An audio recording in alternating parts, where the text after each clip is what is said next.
Hello दोस्तों, स्वागत है आप सभी का हमारे YouTube चैनल एग्जाम बार में। आज 1 अक्टूबर है और 1 अक्टूबर के करंट अफेयर में जिन इंपॉर्टेंट पॉइंट्स पे हम लोग डिस्कशन करने वाले हैं, सबसे पहले उसकी बात कर लेते हैं। हम शुरुआत करेंगे शास्त्र रामानुजन पुरस्कार 2023 के बारे में। जानेंगे कि ये किसे दिया गया और ये किस क्षेत्र से संबंधित है। उसके बाद बुज्जनाकोड्डा आंध्र प्रदेश में एक स्थान है। ये कल से चर्चा का केंद्र क्यों बना हुआ था, इस पे हम लोग जो है बात करेंगे और जानेंगे कि यहां से इतिहास का प्रश्न, हिस्ट्री का प्रश्न जो है वो कैसे बन सकता है हमारे एग्जाम में। उसके बाद हम बात करेंगे एक प्रोजेक्ट उद्भव के बारे में कि प्रोजेक्ट उद्भव किसने लॉन्च किया है, और साथ ही जानेंगे कि इससे भी हमारा इतिहास का प्रश्न कैसे बन सकता है। देखिए, इसी तरीके से करंट को जो है रिलेट करके पढ़ना चाहिए। मैंने कल ही आपको बताया था कि आप 4 अलग अलग A4 शीट तैयार रखिए जब भी आप करंट अफेयर पढ़ रहे हैं, जिसमें मतलब कि 4 में तो कि 4-5 कर सकते हैं, जिसमें अगर करंट अफेयर से रिलेट करके अगर आप हिस्ट्री सेक्शन में जा सकते हैं तो जरूर जाएं, ज्योग्राफी में जा सकते हैं तो जरूर जाएं, पॉलिटी में जा सकते हैं तो वहां भी जरूर जाएं। और अंत में हम आज बात करेंगे संयुक्त राष्ट्र के एक कन्वेंशन के बारे में, यूएन टॉक जिसे बोलते हैं, और बहुत ही इंपॉर्टेंट है ये भी आपके एग्जाम के लिए। चलिए शुरुआत करते हैं आज के प्रश्न के साथ। आज का प्रश्न है, हाल ही में चर्चा में रहे पलेर्मो कन्वेंशन का संबंध निम्न में से किस क्षेत्र से है? The recently discussed Palermo convention is related to which of the following areas? आपके ऑप्शन है महासागर प्रदूषण, सौर ऊर्जा, ओजोन क्षरण या संगठित अपराध। अगर इसका आपको राइट आंसर पता है तो आप कमेंट सेक्शन में जरूर मेंशन करें। आपने ध्यान दिया होगा कि ऐसे प्रश्न जो है अक्सर एग्जाम में देखे जाते हैं। देखिए, सितंबर समाप्त हो गया है और सितंबर ने आपने अपनी आगामी परीक्षा जो भी आप जिसमें भी आप बैठने वाले हैं, चाहे वो RO हो चाहे वो APS हो, उसके लिए आपने कितनी मेहनत की है यह आपसे अच्छा कोई नहीं बता सकता। अब अक्टूबर हमारा कैसे बीत जाएगा उस पर हम आपका केवल 30 सेकंड लेने वाले हैं कुछ पॉइंट बता के। देखिए, सबसे पहले तो नोटिफिकेशन आएगा तो उस पर 1-2 दिन डिस्कशन किया जाएगा। उसके बाद फॉर्म कब भरना है, फॉर्म में कुछ चीजें कैसे हैं मुझे पता नहीं है, इसके बारे में डिस्कशन होगा। फिर सीटों की संख्या बढ़ी कि नहीं बढ़ी, बड़े बड़े चैनल वाले तो बोल रहे थे कि 500 प्लस जाने वाली है, 300 प्लस जाने वाली है, तो वो लोग झूठ बोल रहे थे। इस पे भी 1-2 दिन हमारा खराब होने वाला है। तो कुल मिला के लगभग आप देखेंगे कि 1 हफ्ता या 10 दिन कह लें यहां पे हमारा खराब होगा। और इनको सहयोग देने के लिए ICC द्वारा भारत में वर्ल्ड कप का आयोजन किया जा रहा है, तो यहां पे भी हमारा समय कुछ खराब होने वाला है। और साथ ही अक्टूबर और नवंबर का जो महीना होता है वो हमारा त्योहार का महीना होता है, तो इसमें भी कैसे समय बीतेगा आपको पता नहीं चलेगा। और देखते ही देखते आपका आ जाएगा 31 अक्टूबर। तो आप अपनी तैयारी किस रूप में लेके चलने वाले हैं ये आप ही तय करेंगे। और मेरी तरफ से बस मैं रोज याद दिलाता रहूंगा कि आपको डेली प्रैक्टिस सेट एक लगाना है, साथ ही आपको डेली अपने एक किसी पॉइंट का रिवीजन करना है। और घटना चक्र मैं इसलिए बोलता हूं जरूरी है क्योंकि इसमें जो है प्रीवियस प्रश्न जितने भी पूछे गए हैं वो एक ही जगह संकलित हैं, तो आप इस पे जो है रोज एक एक चैप्टर करके निपटाते जाएं। तो अगर आपको पलेर्मो कन्वेंशन का आंसर पता है कि ये किससे रिलेटेड है तो आप उसको कमेंट सेक्शन में जरूर मेंशन करें। और ये सारी चीजें मैं आपको इसलिए बता रहा हूं ना क्योंकि हम लोग भूलते बहुत जल्दी हैं, हम लोग कल पे छोड़ देते हैं कि कल से शुरू करेंगे, आज थोड़ा देर हो गया है, तो कल पे मत छोड़िए, तत्काल काम करिए। क्योंकि अगर आप अपने लिए मेहनत नहीं कर रहे हैं तो आपको आयोग को दोष देने का कोई हक नहीं बनता है कि आयोग अंग्रेजी माध्यम वालों को ज्यादा ले रहा है या तो आयोग सीटें कम निकाला है। तो पहले आप अपने ऊपर मेहनत करिए, उसके बाद जब आप अपना 100% देंगे तो आप देखेंगे कि अगर 50 सीट भी है तो आप उस 50 सीट में भी 1 सीट लेके आप सेलेक्ट हो सकते हैं। चलिए शुरुआत करते हैं आज के करंट अफेयर के यूपी स्पेशल से। तो यूपी स्पेशल में पहला पॉइंट है, मुख्यमंत्री योगी आदित्यनाथ ने कहा है कि प्रदेश में आगामी कृषि कुंभ के आयोजन में राज्य के सभी जनपदों के साथ साथ अन्य राज्यों की भी भागीदारी होनी चाहिए। प्रदेश सरकार वर्ष 2018 में कृषि कुंभ का पहला आयोजन किया था, ये आप ध्यान रखिएगा, इंपॉर्टेंट होगा। और दूसरा जो इसका आयोजन होने वाला है वो इसी साल 2023 में दिसंबर के महीने में होगा। इसलिए कृषि कुंभ अब आपके एग्जाम के लिए इंपॉर्टेंट हो गया है, इसको आप अपने नोट में जरूर मेंशन करें। नेक्स्ट पॉइंट की बात करते हैं। मुख्यमंत्री योगी आदित्यनाथ ने उत्तर प्रदेश के 57 जिलों में अत्याधुनिक मुख्यमंत्री मॉडल कंपोजिट स्कूल स्थापित करने और सभी 75 जिलों में एक एक कंपोजिट स्कूल को मुख्यमंत्री अभ्युदय कंपोजिट स्कूल में अपग्रेड करने का निर्णय लिया है। तो मुख्यमंत्री मॉडल कंपोजिट स्कूल कितने जिलों में स्थापित किए जाएंगे? 57 जिलों में, इसको आप ध्यान रखे रहिएगा। एशियाई खेल चल रहा है तो एशियाई खेल में उत्तर प्रदेश के भी कुछ खिलाड़ी पार्टिसिपेट किए होंगे, जिनमें से बागपत के मोवी खुर्द गांव के नीतीश उज्जवल जो हैं, जिनका जो खेल है वो नौकायन है, उसमें उन्होंने रजत पदक जीता है। और बागपत के ही अंगदपुर गांव के अखिल सिवराण ने चीन में 50 मीटर 3 पोजीशन राइफल पुरुष टीम इवेंट में गोल्ड मेडल जीता है। ये आपके एग्जाम के लिए इंपॉर्टेंट होगा, तो इसको आप ध्यान रखे रहिएगा। अब आगे बात करते हैं वन लाइनर की। ऑनलाइन रूप से संचालित गेमिंग, सट्टेबाजी, कैसीनो, जुआ, लॉटरी आदि पर 28% जीएसटी 1 अक्टूबर से लगेगा।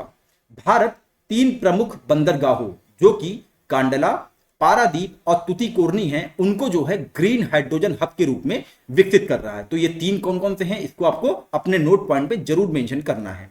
आगे बात करें, एशिया का सबसे बड़ा टेक पार्क, देखिए सबसे बड़ा, पहला, ये सब जब आते हैं ना तो इंपॉर्टेंट होते हैं आपके एग्जाम के लिए। एशिया का सबसे बड़ा tech park my home life hub Hyderabad के नियोपोलिस कोकापेट में निर्माणाधीन है। तो कहां पे है, हैदराबाद में, इसको आप ध्यान रखे रहिएगा। Jammu Kashmir 100% ODF plus model का दर्जा प्राप्त कर लिया है। डेक्कन हेराल्ड के शांत कुमार पीटीआई यानी कि प्रेस ट्रस्ट ऑफ इंडिया के नए अध्यक्ष बने हैं। पीटीआई से भी मैं कई बार करंट अफेयर आप लोग को प्रोवाइड करवाता हूं। अब आगे बात करते हैं, भारतीय सेना ने घरेलू कंपनियों से अगली पीढ़ी के बंदूकें प्राप्त करने के लिए 6000 करोड़ रुपए की योजना प्रस्तावित की है। भारतीय नौसेना के पोत रणविजय, कावारत्ती और पनडुब्बी सिंधु केसरी और लंबी दूरी के एक समुद्री गश्ती विमान P-8I ने सिंगापुर में सिंगापुर भारत द्विपक्षीय अभ्यास, जिसे हम शॉर्ट फॉर्म में सिम्बेक्स कहते हैं, के 30वें संस्करण में पार्टिसिपेट किया है। नेक्स्ट पॉइंट की बात करें, इंपॉर्टेंट है, फ्रॉम पिट्स टू प्लेट, ये एक रिपोर्ट है जिसके अनुसार जो है कछुआ तस्करी नेटवर्क में चेन्नई शीर्ष नोड स्थान है। तो ये इंपॉर्टेंट होगा, इसको आप ध्यान रखे रहिए। गुजरात राज्य पंचायत परिषद द्वारा पंचायत तालीम केंद्र या तो पंचायत प्रशिक्षण केंद्र कह लीजिए का नाम बदलकर नरेंद्र मोदी पंचायती राज एवं ग्रामीण विकास संस्थान रखा जाएगा, ऐसा निर्णय लिया गया है। आगे बात करते हैं, न्यू जर्सी मतलब कि ये जो है न्यू जर्सी एक शहर है जो कि अमेरिका में है, के पाइप हिल गुरुद्वारे के ग्रंथी ज्ञानी जसविंदर सिंह ने सदन में दिन की कार्यवाही की शुरुआत की है। वह अमेरिका प्रतिनिधि सभा में प्रार्थना करने वाले पहले सिख पादरी बने हैं, इसलिए आप इनका नाम ध्यान रखिएगा, ज्ञानी जसविंदर सिंह। कार्यवाही से पहले प्रार्थना आमतौर पर एक ईसाई पादरी द्वारा की जाती थी। आगे बात करें, भारत और अर्जेंटीना ने एक दूसरे के क्षेत्र में पेशेवरों के कानूनी अधिकार, लीगल राइट्स ऑफ प्रोफेशनल सुनिश्चित करने के लिए एक समझौते पर हस्ताक्षर किया है, जो जोखिम मुक्त अंतरराष्ट्रीय गतिशीलता, रिस्क फ्री इंटरनेशनल मोबिलिटी में सहायता प्रदान करेगा। नेक्स्ट पॉइंट की बात करें, पर्यटन और संस्कृति मंत्री किशन रेड्डी ने पूर्वोत्तर के सभी राज्यों में स्वास्थ्य क्षेत्र के लिए देश की पहली 5G प्रशिक्षण प्रयोगशालाओं और 5G ऐप की शुरुआत की है। इस परियोजना के लिए पूरी राशि केंद्र सरकार देगी और इसे असम इलेक्ट्रॉनिक्स विकास निगम द्वारा संचालित किया जाएगा। अब आगे बात करते हैं शास्त्र रामानुजन पुरस्कार 2023 के बारे में।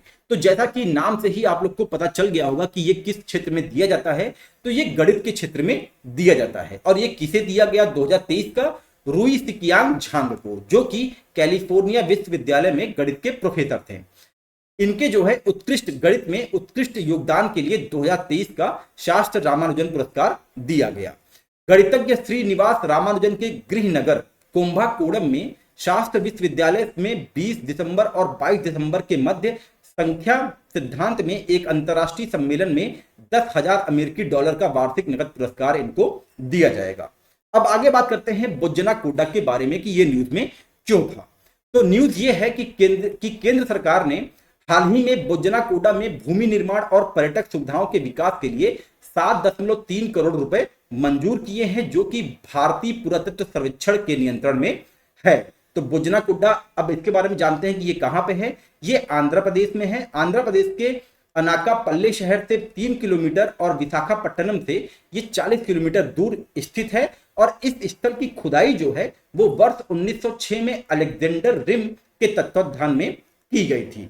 एएसआई द्वारा समुद्रगुप्त काल से संबंधित एक सोने का सिक्का, चालुक्य राजा कुब्जा विष्णुवर्धन के तांबे के सिक्के और मिट्टी के बर्तनों की खोज यहां से की गई थी। अब आपको हिस्ट्री के पॉइंट ऑफ व्यू से जो इंपॉर्टेंट फैक्ट्स निकालना है वो ये निकालना है कि समुद्रगुप्त के बारे में आपको पढ़ना होगा और चालुक्यों के शासन के बारे में आपको जानना होगा।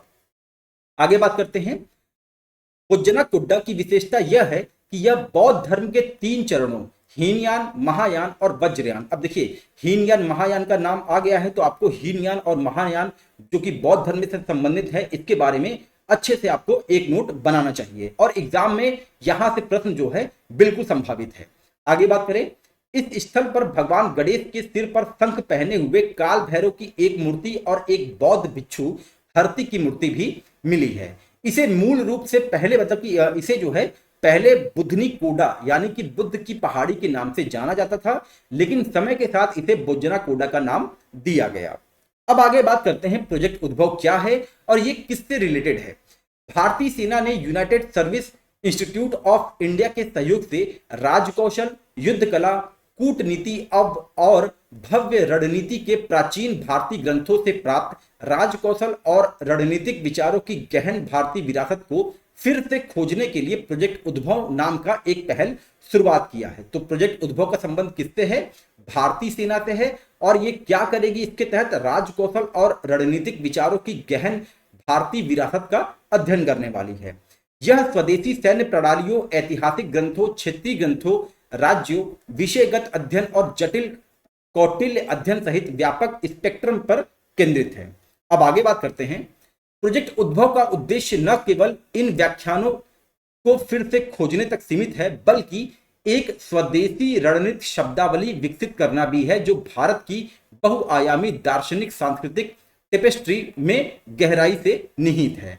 इससे संबंधित 29 सितंबर मतलब कि 29 सितंबर जो अभी बीता है को एक पैनल पर चर्चा की गई थी, जिसमें कौटिल्य, कामंदक और कुरल पर ध्यान केंद्रित करते हुए 4वीं शताब्दी ईसा पूर्व 8वीं शताब्दी ईस्वी तक प्राचीन ग्रंथों के अध्ययन पर एक संवाद शामिल था।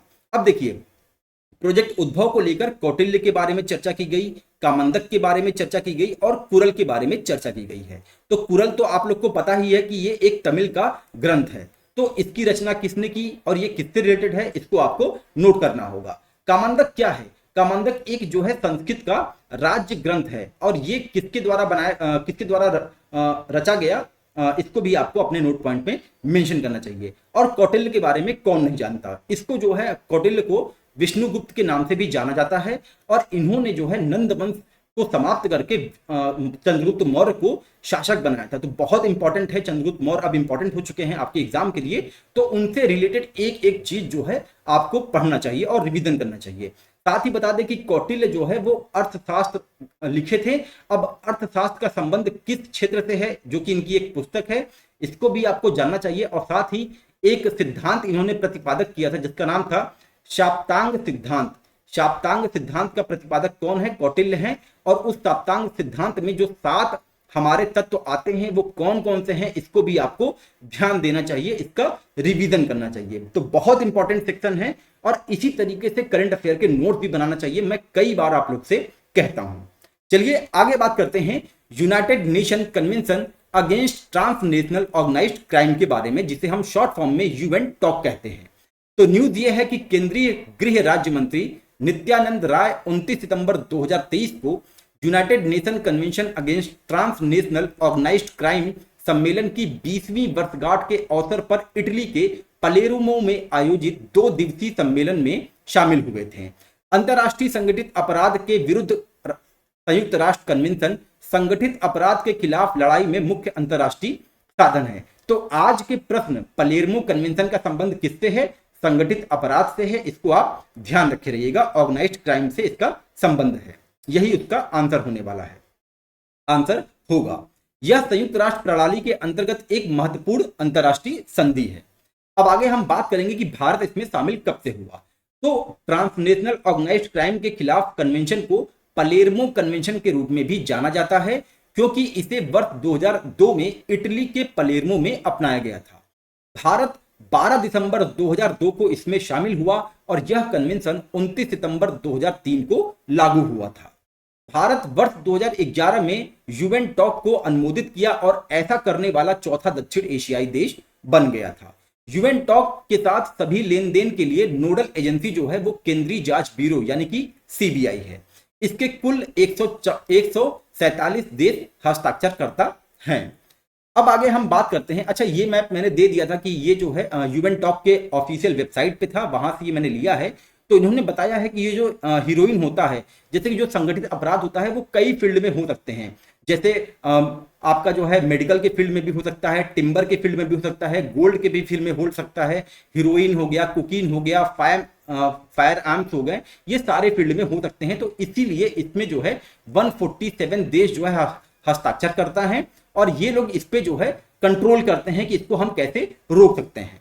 अब आगे हम बात करते हैं एशियाई खेल के बारे में। अच्छा, एशियाई खेल को लेकर मैंने बताया है कि इसका समापन जो है वो 8 अक्टूबर को होगा और संभवतः 8 अक्टूबर की शाम या फिर 9 अक्टूबर को इस पे जो है एक डिटेल पीडीएफ आप लोग को प्रोवाइड कर दी जाएगी। लेकिन अभी वर्तमान की बात करें तो भारतीय पुरुष स्क्वैश टीम ने पाकिस्तान को हराकर स्वर्ण पदक जीत लिया है और वर्ष 2014 के बाद भारतीय टीम ने पहली बार एशियाई खेलों में स्क्वैश टीम में स्वर्ण पदक जीता है। टेनिस में रोहन बोपन्ना और ऋतुजा भोसले की जोड़ी ने मिक्स डबल में स्वर्ण पदक जीता और इसी के साथ आप देखेंगे कि तालिका सूची में भारत जो है 10 स्वर्ण, 14 रजत और 14 कांस्य के साथ कुल 38 पदक पाकर चौथे स्थान पे है। ये तो रहा दोस्तों आज का करंट अफेयर। अगर आपको ये एग्जाम के पॉइंट ऑफ व्यू से इंपॉर्टेंट लग रहा है तो आप इसको अपने दोस्तों के साथ इस चैनल को जरूर शेयर करें और उनसे कहें कि इस चैनल पे आके एक बार विजिट जरूर करें। चलिए मिलते हैं आपको अपने अगले टॉपिक के साथ, तब तक के लिए नमस्कार, जय हिंद, जय भारत।